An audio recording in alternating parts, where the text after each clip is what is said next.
Hi, everyone. Thank you so much for joining us for Parallel Discussion Session 1A, How Does the Broader Public View Basic Science Research? Basic scientific research is a critical component of the innovative STEM ecosystem. This session is going to explore what Americans think about basic science research and some potential obstacles when trying to communicate the value of basic research as part of a larger engagement program.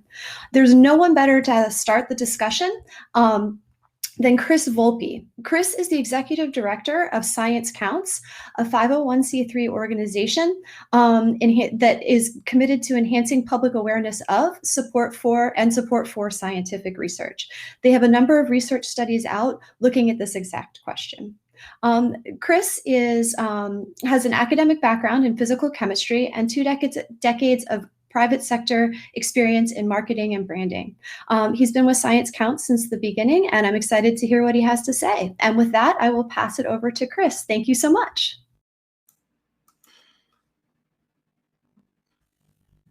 Thank you, Becky. It's wonderful to be here with everyone today. My organization, Science Counts, was created 5 years ago to try to be a proponent for the value of basic scientific research in the U.S. So a lot of the questions that are presented in this conference are really germane to what we've been thinking about. And so I'm going to try to share as much actual data as possible, because replacing assumption with data is an integral part to the process that SciPep is kind of kicking off right now. So what I want to do is kind of walk us through some slides and share some of the insights and provoke some questions, because there's certainly a lot that we don't know yet about communicating the value of basic science to the public. So let me go ahead and do this.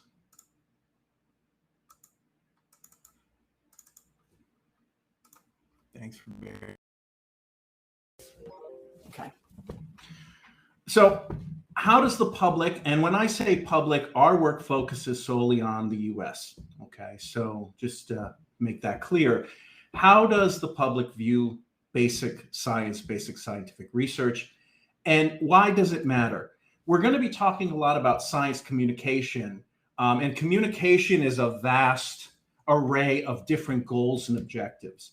I particularly focus on advocacy. So I'm in the business of trying to make a value proposition, answering the question that people have, which is, why should I care? Why does this matter to me? How does it have an impact on my life? So it's through that lens that we asked the questions that we did. So why does it matter to advocate for basic scientific research? Well, as you already heard during this conference, there's this sense, this existential threat that we feel in the community towards basic science, that basic science is sort of more vulnerable to waning public support than applied science and maybe, science as a whole. The question, though, is that really true? I mean, is there an imminent threat? Because the fact is, if you look at, for example, funding for basic research overall is at record levels. So are we worried about something that's kind of fictitious? Well, the answer is we things are good now, but they may not stay that way. So what I want to do is, for the next few minutes, I want to walk us through kind of three checklists. First, why does communicating about basic science matter? What's the public's views and perceptions about basic science research?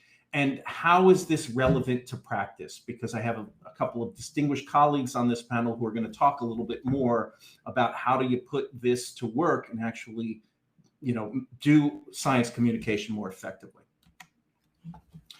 So we asked some questions in our first study back in 2015. And one of the questions was, do you agree or disagree that if the US no longer led the world in scientific research, it would have no meaningful impact on your life? Again, this is a question to the general public. Now, as of 2015, about 50% of Americans disagreed with that statement, which is good news. That's why green is good, okay? But 18% felt that if we no longer led the world in scientific research, it wouldn't affect their lives, We've tracked that 2 more times in 2019 and 2020, and there seems to be an alarming trend.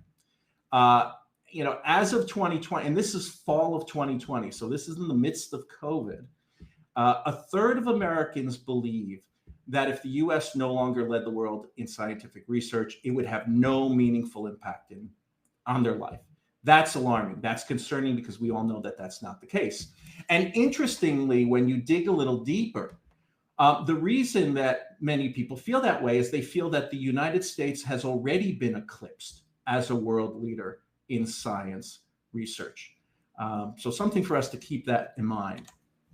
Another question we asked, just to again get a sense of public sentiment around science, was, do you agree or disagree that corporations, foundations, and wealthy individuals would fund scientific research to fill any gap created by spending cuts? So in other words, do you think Elon Musk would swoop on in and get the job done, even if the federal government was unable to do that? Back in 2015, almost half of Americans are under the impression that the private sector and philanthropy could make up for any magnitude of cuts in federal funding for science. Now, we know in basic science, the role of the federal government in supporting basic science is disproportionately large relative to science as a whole. So this, of course, is a very, very concerning and alarming perspective. We went back and asked this again in 2019, and then in the fall of 2020, again in the midst of COVID. And it remains still very concerning. In fact, it might be getting worse. So what does this tell us? Well, these 2 data points sort of give us some real data in terms of the sense that there's this growing sense of indifference and detachment and a loss of appreciation for what is required to basically do science and advance STEM as a whole. Okay, so that's the why. That's why we're talking about this. It's important we get out there and we dispel misconceptions. Okay, so let's get in the weeds a little bit. One of the concerns that many of us have is that we kind of apologize for the word basic. I've heard more anecdotal stories than I can keep track of that when people hear basic science, they think, hey, we're an advanced nation. We shouldn't be doing basic science. We should be doing advanced science, et cetera, et cetera. So the very first question we asked in our first national survey was to get a sense of, was the word basic a negative term in association with science and research? And the fact is, it's not. If you ask people in terms of what's their positive and negative association with the list of words, including basic and applied scientific research, there was essentially no difference. This is statistically identical in the survey between people's association, basic science versus applied scientific research. So, first tip, at least for the general public, we don't have to be embarrassed by using the word basic if it's appropriate. In terms of expanding the lexicon around basic scientific research, what are the words that people positively associate with basic science? And I'm putting parentheses in here because at this stage, there doesn't seem to be a difference between basic science and science as a whole. So this is true universally for science as a whole. The terms that people positively associate with science are discovery, curiosity, optimism, youth, which was a little bit of a surprise for us, invention, and innovation. And invention and innovation are interesting because that's where you get into a little bit of demographics. If you're a white male, especially if you tend to be a little bit more conservative and a little bit have less formal education, you like the word invention, more concrete. If you have more college education, you tend to be a white female, you like the word innovation. So, some granularity there. Terms that people don't like to use in association with science are all the words we use in Washington: investment, budget, funding, money, past, competition. Now, it's okay to use these words in Washington because that's a different audience. But to the general public, sort of commingling money and science, you don't want to do it. In terms of, in their own words, how people describe the purpose of science and basic science, because again, there's no difference here that we saw. they use phrases like science is a means to an end. Science serves the greater good, and science is a path to a better tomorrow. So it's interesting, especially when you look at the first and the third one, there's this sense that science is some kind of facilitator or a vehicle to carry us on a journey to eventually reach a destination. And that was an important clue as we were trying to really understand how Americans feel emotionally about science. So how do most Americans actually feel about science? And so this is kind of the emotional aspect of it. And we often ignore this as scientists because we pride ourselves on the intellectual. But the fact is that human beings are emotional beings that think. We are not thinking beings that feel. So emotions are really important. And the fact of the matter is most Americans make decisions with some amount of emotional input. So when you say science, what do people feel? Well, we took all of our data in 2015, and it became pretty clear that the word that everyone was talking about, but not actually saying out loud, was hope. And so our research shows that science and hope are in essence synonyms, okay? Interchangeable. And again, this is true for basic scientific research as well. Okay. In 2019, when we went back to the field, we actually asked a blunt question. We didn't dance around the bush on this one. And we asked people point blank, when you hear the word science, how do you feel? And these are a list of choices that people had. They could pick other and write something else in if they wanted to. And of course, the order or the sequence of these are mixed. So don't let the sequence, don't read too much into that. But again, overwhelmingly, the majority of Americans associate with, they feel hope when it comes to the word science. Okay. So that confirmed our kind of thorough earlier brand analysis of science. We then asked ourselves, okay, that's half of the equation. What about scientists? What feelings are evoked when scientists hear the word science? Is it hope or is it one of these other ones? So we did a survey of scientists with the Alan Alda Center for Communicating Science and Todd Newman at University of Wisconsin at Madison. And we found, very interestingly, that about a third of scientists do associate the word science with hope, but the leading, most prevalent response was actually a feeling of joy. So that got us thinking, and we were saying, well, this is nice, but is this a clue? Is this sort of the tip of the iceberg of something deeper going on in terms of how the public versus scientists look at science in a fundamental level? So we thought about this a little bit more, and we said, okay, we pulled out our Webster's dictionaries, and we said, hope, by definition, is the expectation or the anticipation of some future event. So when people say science equals hope, what they're doing is they're hoping for some future outcome. All right? So we're calling hope people payoff-minded people. They're thinking about the destination and the value of the destination more than even the journey itself.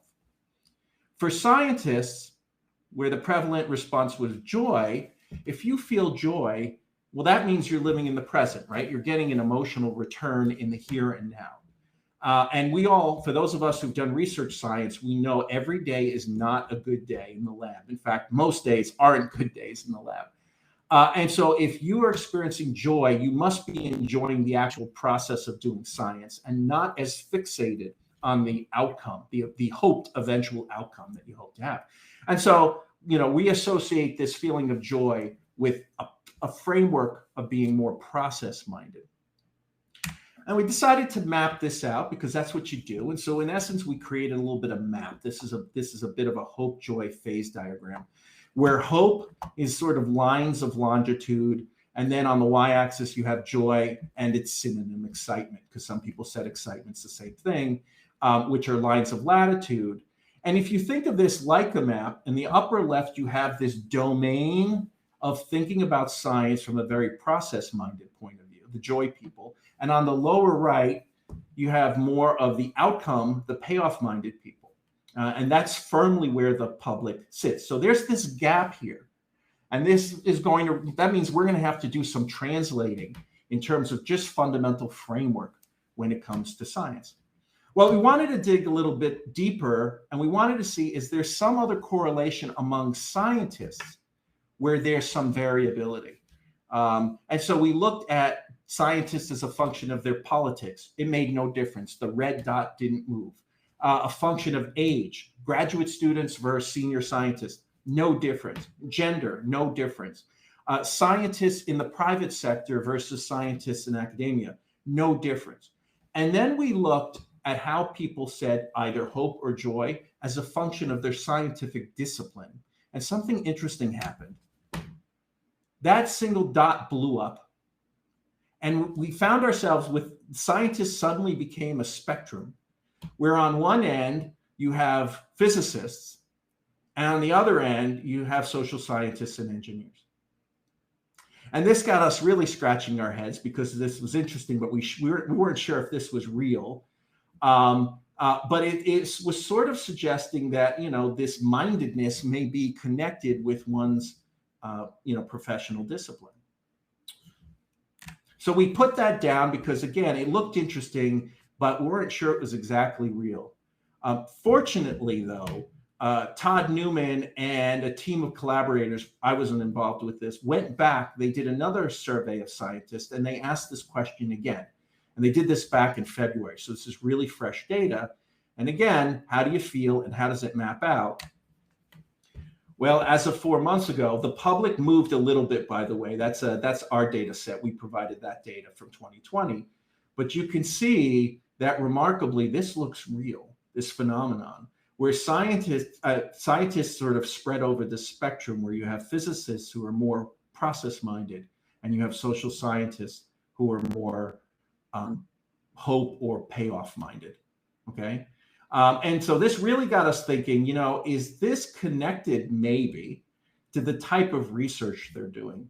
You know, could it be that you have physicists who are doing more basic scientific research, and so they're more process-minded because of the nature of basic science, where social scientists and engineers are more, you know, applied research, and so we're seeing that showing up here in terms of the hope.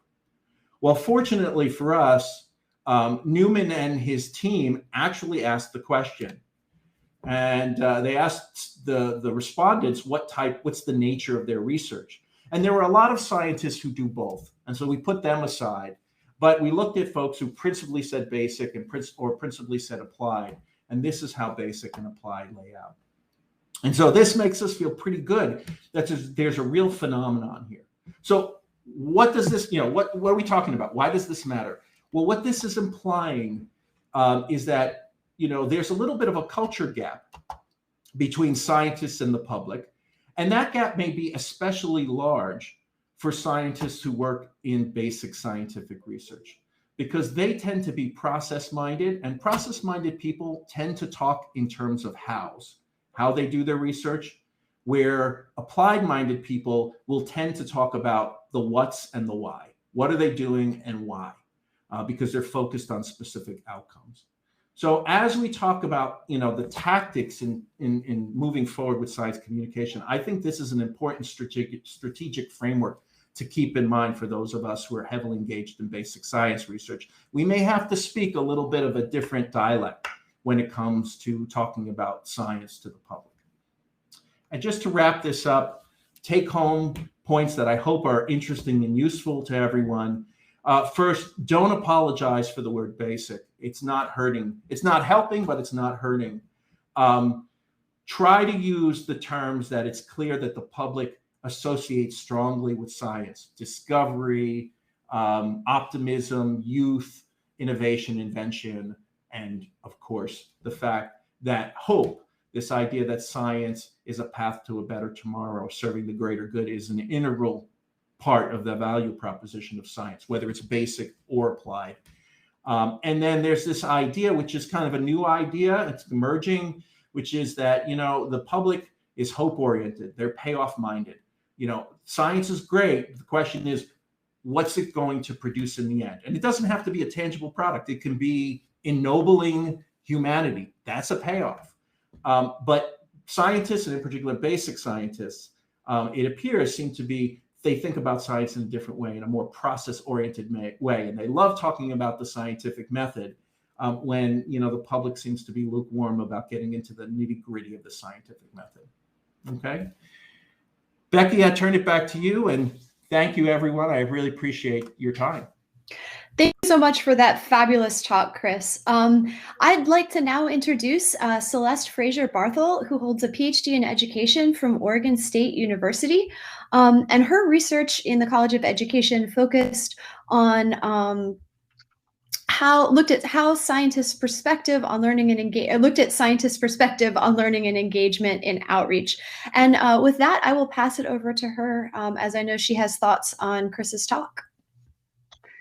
Hi, well, thank you everyone for being here. And Chris, great talk, and it leads right into the how to do things, and the idea of feeling hope and joy is really important when you're talking about delivering science to the public. So the research that I conducted was, look, there's many reasons why scientists conduct research do outreach to the public, and one of them is for them to learn. So when you're thinking about the different ways science is done and the funding differences and wanting people to understand the differences, the way that you connect with them and you deliver that information and what you want them to learn is important. So the process of how you do this comes out pretty clearly. So the research looked at, if the scientists understood how people learned, would that make a difference? So with the idea of that involved, we found that the group that participated in the research had a fairly sophisticated understanding of how people learned. But what was different was the disconnect in how the scientists' understanding of how people learned and how they actually did their outreach and their engagement. And there was a disconnect between whether they felt like they should, did they know their audience, what their background was, whether people engaged. They believe that, oh yes, engagement is important, and talking, having them articulate, but not necessarily gave them the opportunity during their engagements. So what seemed to come out as an important part of how you transfer this information is the training themselves. How was did the scientists receive any training before they went out and engaged with the public? What kind of training was that? What was involved? Did they have an opportunity to practice? Were they giving strategies to do? All of those things mattered. And where were they doing their talks and their engagements? These aspects really fell into it. Did they understand the difference of their focus versus the audience focus?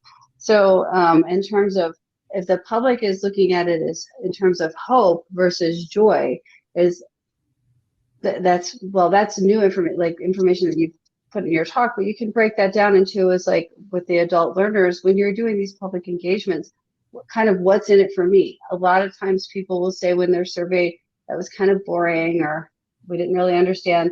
There's a lot of too much detail is given. So how it's delivered, what is given, when a scientist comes through and they're so excited about everything, and we the way we talk and the way things are given off in terms of the details, it really, really matters how the public engaged. So knowing the audience was major. Having manipulatives, giving the time for audience to ask questions and actually articulate what was said. It's very difficult to do when you're doing like an explainer cart, or people walk up to you and you have kind of a pre-done talk, but it's important. These aspects seem to come out more rather than what the scientists learned about engagement. With that, hang on a second, I'm going to check my notes here.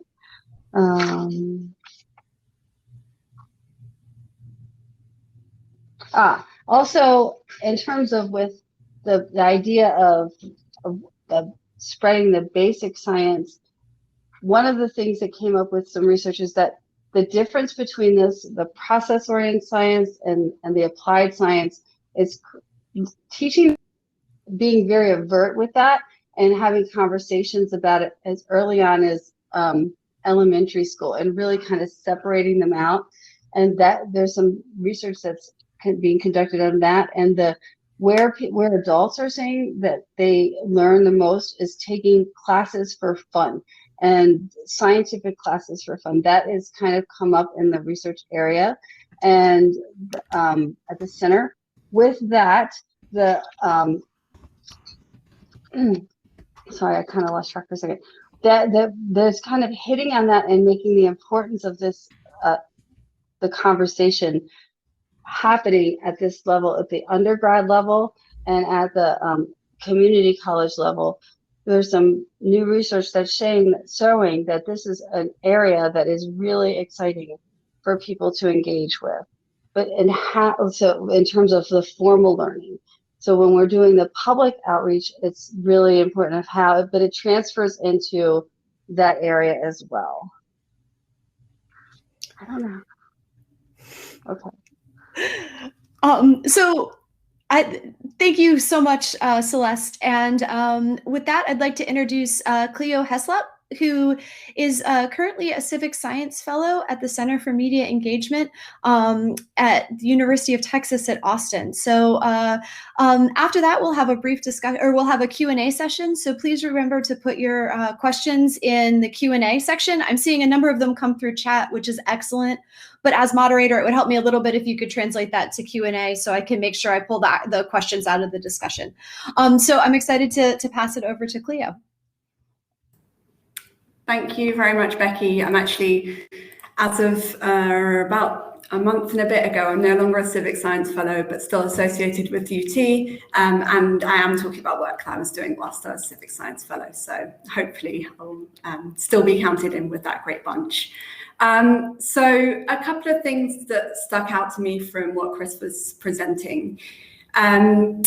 So it reminded me a little bit of some work a few years ago that I did in the UK, looking at people's kind of science identity, so how involved and engaged they feel, and then looking at the words that each of those groups associate with science. So generally we found that people that were more engaged, particularly more professionally engaged with science, or tended to state that they enjoyed it and felt involved in it, had much more kind of detailed and hopeful descriptions of what science was. And people who generally felt a bit disconnected with science and was like, oh, it's not for me, it just happens over there and I don't hate it, but I don't want to be involved, tended to have quite a narrow conception of what science was, and often linked to negative experiences at school, which I think definitely tells us a lot about the UK education system. The other thing that, like Celeste, that really made me reflect on training and how scientists are supported to develop their own professional identities, and also the breadth of communication opportunities that we're offering to scientists, which might be pushing them towards certain methods or framings or approaches that that might be inhibiting them from actually talking about the hope or joy that they are experiencing as a scientist. So I'm going to move on just to talk about some work that we've done at UT, some similar kind of we took a public opinion polling research approach, and we looked at US public preferences for science communication, and what kinds of goals, objectives, communication tactics, communication methods the public found most preferable or appropriate, and anything that they found particularly like inappropriate or just weren't particularly interested in or neutral on. We found a lot of the same things that Chris did around references to money, and actually personal gain and reputation came through really strongly as something that the public didn't want to hear from scientists. They didn't feel that improving a scientist's personal reputation was a goal or objective for public communication. So that's a really clear, actionable thing that should never be how we're framing communication with science. I also really want to talk a little bit about politicization in science, and going back to this feeling of threat and basic science that Chris mentioned at the outset of his talk. So we found that actually basic science is probably one of the most politically undivisive areas of science. So these messages around hope, discovery, innovation, and progress are most likely to connect across the political spectrum, which I think is especially important to be thinking about at this time. So, for example, we asked about the objectives that scientists might prioritize in their research, and the things that came through strongly across all political ideologies were around helping people to use science in their daily lives, speaking in ways that connect with audiences and that interact face-to-face with people or through kind of known communication channels. So I thought that was really, really interesting, whereas things like using public communication to advocate strongly for certain policy or to try and discredit people that disagree with science consensus was much more divisive. The final thing I'll mention is we asked about what behaviors people want to see from scientists. As I say, this idea of listening came through and talking about science in the context of society and community and things that we all find enjoyable and interesting. But also, we found as well that people's perceptions of scientists themselves, that they weren't necessarily seeing scientists as people that were naturally warm or, and so yeah, there's something about relatability that is a missing piece there. I'm sure I've gone on slightly too long, so I'm going to stop there and pass over for questions. Thank you so much. If we could have all of the participants turn on their camera and audio, we can. We've got a number of questions. And let me just ask again, there's absolutely wonderful chat going on, and I'll try and pull out some of the discussion from there. But it's a little bit better to put it in the Q&A tab, which is across the top of the chat box. So first off, is there one question we got in? Is there a difference in association between basic science and discovery, or foundational or fundamental and other similar terms? I guess I'll start us off. We found that the terms research and science are so nebulous and vague in the public consciousness. Like if you ask the public to define what is science and what is not science, scientists even have a hard time with that. That any modifier you drop in front of research and science just doesn't really matter that much, frankly, in most cases. So it feels like inside baseball. It felt like that to us. And when we first looked at it, that, again, research and science and people just don't get much past that. And I don't know, Celeste and Clio, do you have anything to add about that? Yeah, I will add several previous research projects that I did when I was addressing the public. They agreed with that. They really didn't care much about what the scientists' prestige was. They didn't care much about certain things. When they were interacting with the scientists, they wanted to know what was going on in a broader sense. They wanted to know not necessarily where the research money came from or whatever. They wanted to know what was going on, what they could do, and how to apply to their life. They really wanted to know how to apply to their life in the current and in the future. And then in terms of connecting with citizen science, if there was a way they could participate. So that's really kind of when I'm interacting with doing research with the public, those are kind of the areas that they want. And a popular way of, in the museum world, voting with their feet. If they're not interested, they start to back away. They're going to move away. So those are the ways of engaging with the public in that way. So our next question, what forms of communication are most accessible to the public? And I think this is all of you will have an excellent answer to this. So I don't know, whoever would like to jump in first, maybe Clio, would you like to tackle that question? Yeah, I think so. I think there isn't a single answer here, but something I briefly mentioned just in my response a couple of minutes ago, I really think we need even more of a breadth than we have already. I mean, and also, we need to listen to the public when they're telling us strongly what they do and don't like. So let's just there, people vote with their feet. But I think sometimes the scientific community has a habit of slightly ignoring that, or just saying, oh, we'll make it more colourful and then they'll stay longer type of thing. So I think that's there's a bit of really listening and understanding what the public would like, and that comes first. I think it's also about what forms of communication work for scientists. What realistically can you expect a scientist to do with the training and the resource that they have available, and what is, I'm from the UK, when the public engagement infrastructure is drastically different. There are tens of public engagement managers in every single university supporting the scientists to get out there and do the work on the ground and engage with the public in lots of different ways. And I don't really see much of that when I'm talking to people in the US. So I think that's a big thing. It needs to work on both sides. I'm sure Chris and Celeste have more to add. I'll just say a couple things. I belong to the John Besley School of Goals. And if anybody hasn't watched the pre-conference video, I guess that was done last week, you should watch it and you'll know what the heck I'm talking about. But when it comes to communication and engagement, I want to very quickly get to the question, what are you trying to do? What are you trying to accomplish? Because engagement and communications are incredibly wide landscapes. And very often we focus on the how, the tactics, and we skip over the whole point of what is it that we're actually trying to achieve, like what's the ultimate goal. And I think if we think about the ultimate goal, that provides clarity with this question in terms of, approaches and framings and things like that. Right.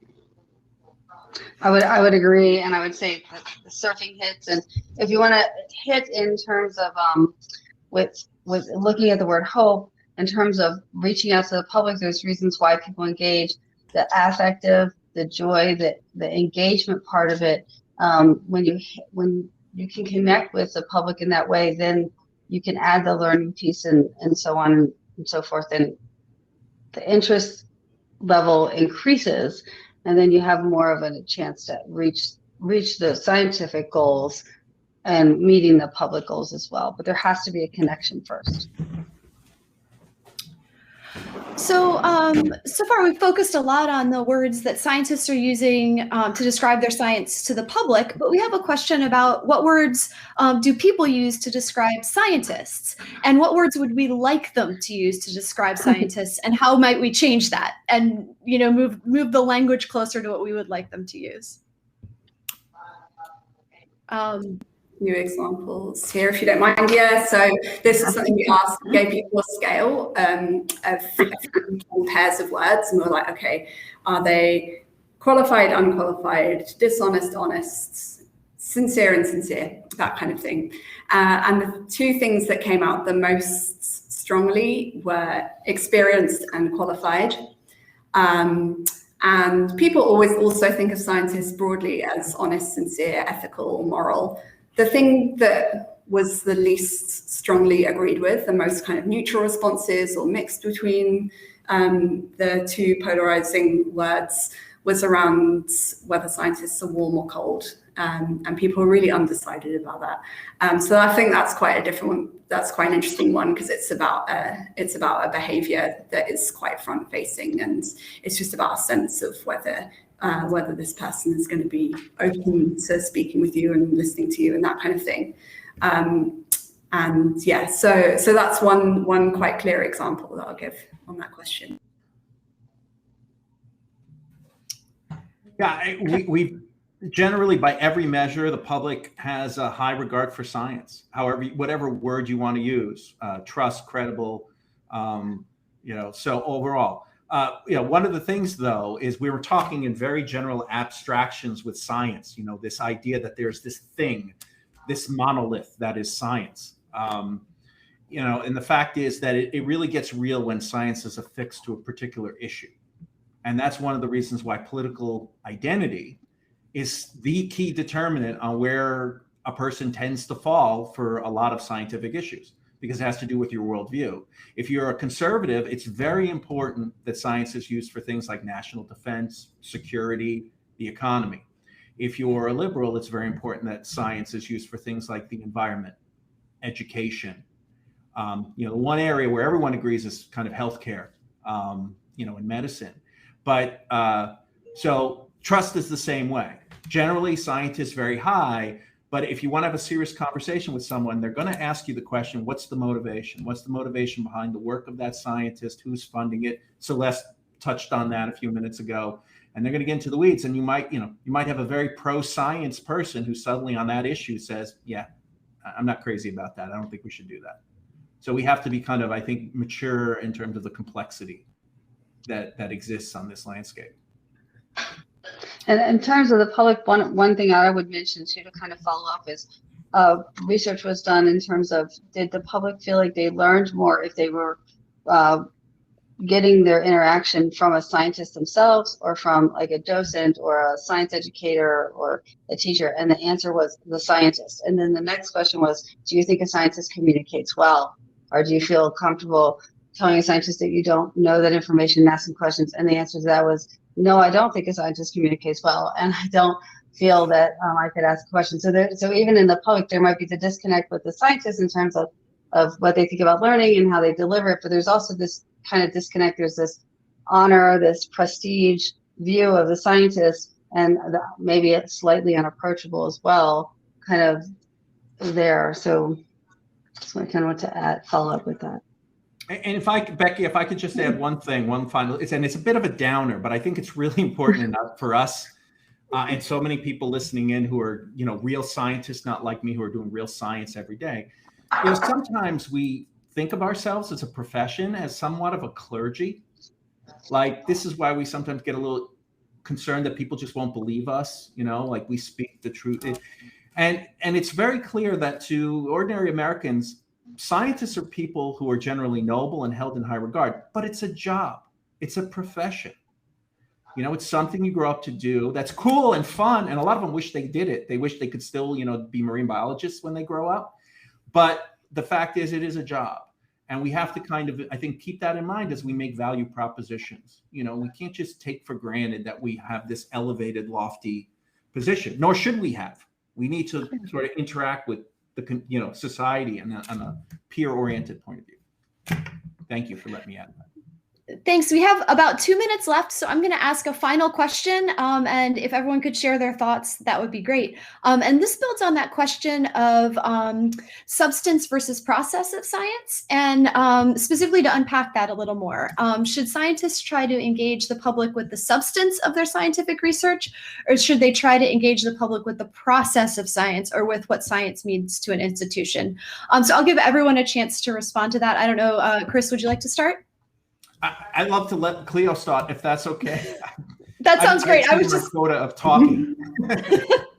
Clio. Yeah, I'm happy to jump in. Yeah, I'm of the view that the kind of radical let the public decide how all the money is spent, let them make decisions about which technologies we are and aren't going to invest in, give them full access type of thing. So I would say at every stage, and that is, not practical at the moment. I've a huge amount of work, particularly that our research funders would need to do to enable that to happen, because they set scientists down a very clear path of how they want research projects to be structured and what the deliverables are. So yeah, big changes, but I would really advocate for tearing it all open, letting the public in. Celeste, what are your thoughts? So yeah, I kind of piggyback on that. So the question was, which one should the scientist start with? And my first gut was like, well, what is the audience and what is the purpose of the talk? So that's kind of preempting prior to getting all the information. It really is, it should be viewed as a conversation with the public. So depending on if it's a multi-generational group, is it a group of funders? Are you teaching in a class? You really, you're sharing your information. Are you sharing it with a group of experts? Or are you in the public and you're engaging? So you really have to do some homework besides the science itself. You have to learn the communication strategies and what it is, then go from there and make the decisions as to what the goal is and to meet the goals of the people you're communicating with. And again, like Clio said, let the public decide, or the public needs to speak up. And otherwise, if it's not a communication, if it's one way, it's not whatever, however amazing the scientist is, the details of the process, or it's not not going to be supported as well. It's not going to be heard as well, or the interaction's not going to walk away. The people aren't going to walk away with as much. So we are out of time. Thank you all so much for being Bye, here with Chris. us. And I do want to point out that if you, everyone who's watching and our panelists, if you'd like to continue the conversation, there's a number of ways you can do that. There's a number of ways you can continue to engage both with all of us and with other people here at the conference. So thank you all again. It was a joy to get to hear from you. So thanks. Thank you, everyone. Thank you.